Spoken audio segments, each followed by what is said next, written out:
So many of us make listening to video game music a part of our routines, whether it is while sleeping or relaxing, while working out or doing chores, or while we're doing work or school assignments, or hey, while writing the script for this video. I think video game music has been really elevated in recent years. Many people are coming around to it as a legit form of music, which is great to see. I believe it's a true art form. So many tracks from video games have made me feel energetic.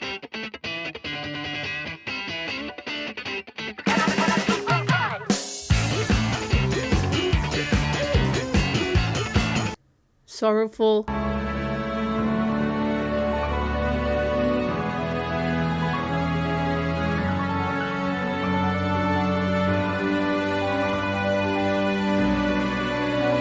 or nostalgic for a time and place that does not exist.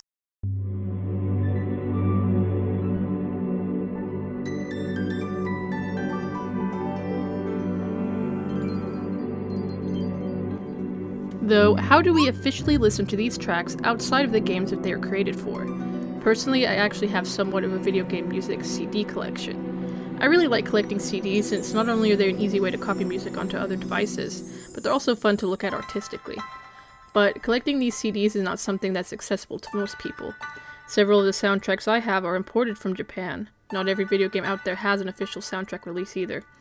Also, not many people even have access to a way to listen to CDs this day and age. It's all about streaming music online. That is where the topic of today's video comes in: Nintendo Music. Finally, an app for us Nintendo video game music fans. But is it any good? Is it worth using this app over alternatives? Let's take a look together and see what it's all about. Nintendo Music was launched on Halloween 2024, and kind of randomly at that. It was basically shadow dropped onto the App Store and Google Play Store. As the name suggests, it hosts a selection of music and sound effects from Nintendo games. This app is a free download and has no ads or any limits on how much you can listen, but it isn't completely free either. It is included as part of a Nintendo Switch Online plan, so you need to have that active in order to use it. Getting into the UI UX of the app, it is fairly simple, but it's easy to use. So far, I haven't had any major issues with using the app. Occasionally, it is a little slow to load when you open it, but that is rectified by just closing and reopening it. Also, I've noticed that if you close the app while playing a song, it does not remember where in the song you were. These are just things I've noticed so far. But anyway, let's get into how it all works. From the homepage, you can select songs from what's featured, or based on suggestions for what you have recently listened to. The app offers several curated playlists based on games, characters, and mood/activities. You can go into the search section and find a list of all games which have their soundtracks available, separated by what system they are on. At the top, it also shows you which games you have played that are on Nintendo Music. Selecting one will take you to a page where you can see all the playlists and tracks associated with it. Once we pull up a song to listen to, we've also got the option to shuffle the playlist and repeat the song. The audio quality is pretty good too, in my opinion. One other neat feature is that some songs have extended versions. This extends the song so that they loop properly when repeated. I really like this feature, but I'm not sure why you are only limited to looping songs for 30 minutes instead of there being an option to loop it infinitely. You can also queue a song and edit which ones play next, save a song to My Music, share it via a link, and download it. Downloading a song will automatically save it into My Music. These are songs that you can listen to without being connected to the internet. Otherwise, you cannot use Nintendo Music without being online. You can also create your own playlists and download them too for easy access to your favorite songs.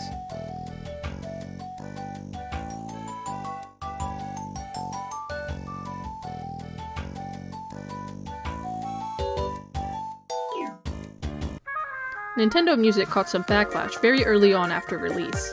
You see, songs are only organized by game, and occasionally, like we see with Splatoon, what artist in-game created them.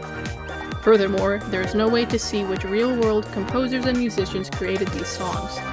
If you don't know, on Spotify, you can right-click or press the Docs menu on a song, scroll down, and click View Song Credits. Here you can see who worked on this song. Nintendo Music does not have a feature like this. Well, actually it does, but it does not give this kind of information. Many fans were upset because it means so many talented composers are going completely uncredited for their work. I do not think that this was done purposefully to maliciously erase their contributions, but it is still a shame regardless, since I'm sure many people want to know the artists behind the music that they love. Anyway, let's get into the music selection itself. This app launched with songs from Animal Crossing New Horizons, Legend of Zelda Breath of the Wild, Mario Kart 8 Deluxe, Kirby Star Allies, Pikmin 4, Pokemon Scarlet and Violet, Splatoon 3, but not the DLC or update tracks for some reason, and Super Mario Odyssey. As well as several tracks from DS games, Wii games and applications, and a few others sprinkled in from older consoles as well, all the way back to the NES. We also see a few titles that were only ever officially released in Japan. Obviously the priority within this selection is on Switch games, but it's nice that older games are being included as well. Games are also always being added, with Nintendo Music seeing new soundtracks weekly since launch. I think this base selection is fine, but it isn't anything too crazy. I know only getting like one soundtrack from each big series at first feels a little odd, though I can see why they did it this way. Even though I personally feel like there are better Animal Crossing and Pokemon soundtracks out there, picking these ones specifically makes more sense since they are the newest ones and from a current-gen console. We also have this neat feature where the app will hide spoilers from you if it's a song from a pivotal point in a game's story. You can also choose which games to imply that to. I also want to mention that I love that they added regular non-game soundtracks like the Wii channels. At first, I thought they only added the Wii Shop channel, which would have been a missed opportunity for sure if it wasn't here.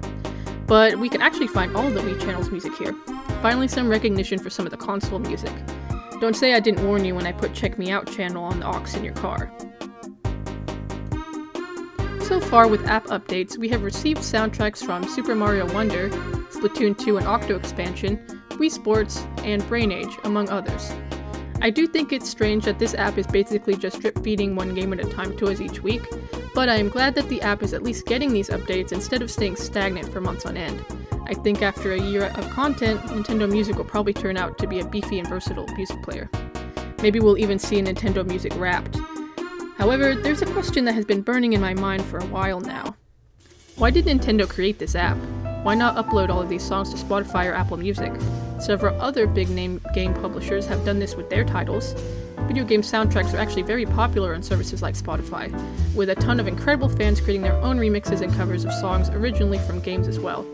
So why not put these original songs on here too? After all, they'll still make money off it, right? Well, the truth is, artists on Spotify don't actually make that much money. Even if you pay for premium, most of that money goes back in Spotify's pocket. Nintendo has historically also been very protective over their music copyrights. It is possible that creating this app would have been more profitable for them than hosting music elsewhere and would ensure that they still maintain all of their rights over it. Also, while most musical artists themselves do receive some of this royalty payment for their work, the world of video game music is a little different.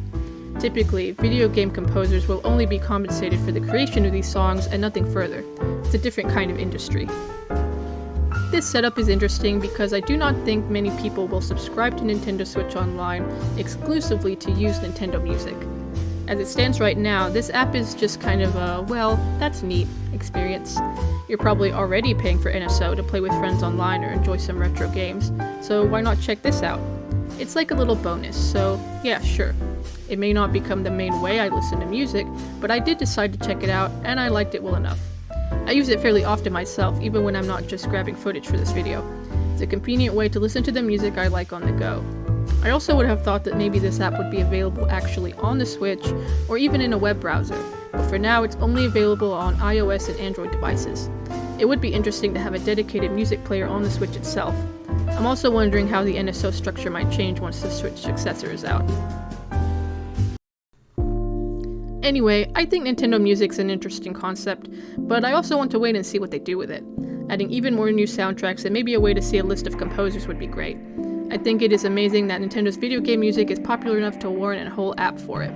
The app will serve as a great way to enjoy your old favorites and maybe even discover new tracks from games you've never played.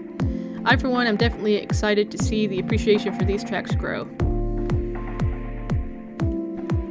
Thanks for watching. Let me know what you think about Nintendo Music and what tracks you think they should add. Also, tell me what video game you think has a great soundtrack in general. If this video gets 100 likes, I'll share my video game chill playlist with you all. Also, thanks for all the love on my recent videos. I'll see you all in the next one.